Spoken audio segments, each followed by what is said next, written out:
No one in the audience that night could have imagined what was about to happen. The lights dimmed, the murmurs softened, and millions watching at home leaned closer to their screens without even realizing it. If you're here right now, watching this moment unfold, trust me, don't blink. Because what you're about to witness is one of the most powerful performances ever seen on America's Got Talent.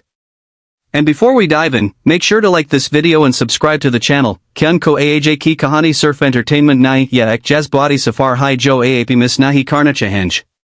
It all started backstage, where 12-year-old Mateo Santiago from Cebu stood quietly in a corner, holding his mother's hand.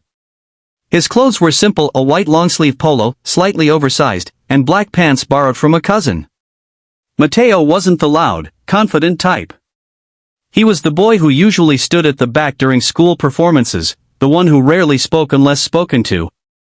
But tonight, standing behind the red curtains of AGT, something inside him burned brighter than fear. It was pride, and a promise. His mother, exhausted from years of working double shifts as a caregiver in California, squeezed his hand and whispered, "Anik, no matter what happens, you already made me proud." Mateo nodded, swallowing the lump in his throat. They had come a long way, literally and emotionally, from the humid streets of Cebu to the biggest stage in the world. His father couldn't join them; he stayed behind in the Philippines working as a fisherman to support their travel. Mateo carried his father's blessings in his heart. When he stepped onto the stage, the crowd noticed something different about him. He didn't walk like a child trying to impress. He walked like someone carrying a story too heavy for his years. Simon Cowell looked at him curiously, leaning forward with that familiar mix of skepticism and interest. "What are you going to sing for us today?" Simon asked. Mateo took a breath. "I'm going to sing Lupang Hinirang, the national anthem of the Philippines." The entire panel froze. The audience murmured. No one sings a national anthem on AGT, not unless they're trying something bold, or something deeply personal. Simon raised a brow, unsure what to expect. But Mateo didn't flinch. When the music didn't start and the stage remained silent, everyone realized he would be singing a cappella. He closed his eyes. And then, he began. His voice wasn't loud. It wasn't polished like a professional singer's. But it carried something far more powerful: honesty. Every note trembled with emotion, every word carried the weight of home, sacrifice, and love. The anthem echoed through the massive auditorium, pure and unaccompanied, like a prayer lifted from the heart of a young boy who understood what it meant to represent millions. People in the audience slowly stood up, almost instinctively, as if pulled by the gravity of what they were hearing. Some placed hands on their chests.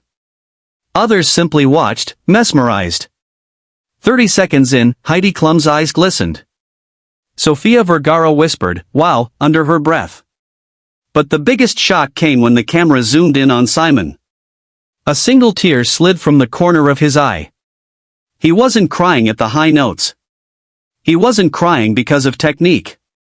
He was crying because he felt it, the longing, the pain, the pride of a boy who sang not just for himself but for a country watching from thousands of miles away. When Mateo reached the final line, he held the note just long enough to make the entire room feel suspended in time. And then, silence. Heavy, emotional silence.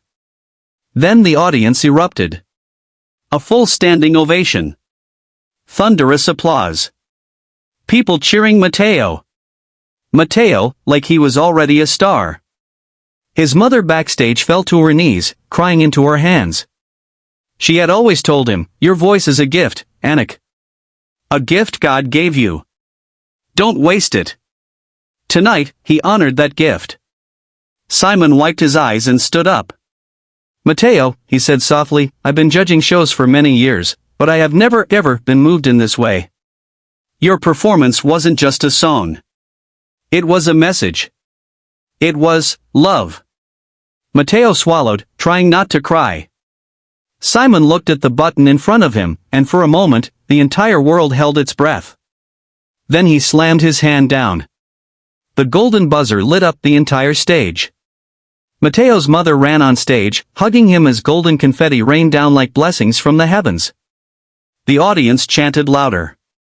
Simon smiled through tears, shaking his head as if he himself couldn't believe what he just did. Mateo had done the impossible. He had reminded America and the world that even a single voice, even one trembling with fear, could shake the hearts of millions when it carried truth. Weeks later, during interviews, fans from everywhere, Filipinos abroad, Americans, students, fishermen, mothers, OFWs, said the same thing: he made us proud. He made us feel seen. His performance became a symbol of resilience, unity, and hope. A reminder that dreams don't belong only to the privileged, they belong to the brave. And today, as you listen to this story, remember, greatness doesn't always arrive with confidence. Sometimes, it arrives quietly, in the voice of a 12-year-old boy who just wanted to make his parents proud.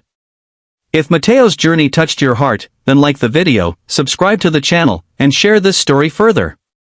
Because somewhere out there, another kid, maybe afraid, maybe unsure, is waiting to hear something that gives them courage. Maybe your share is that spark. Dreams grow when we pass them forward.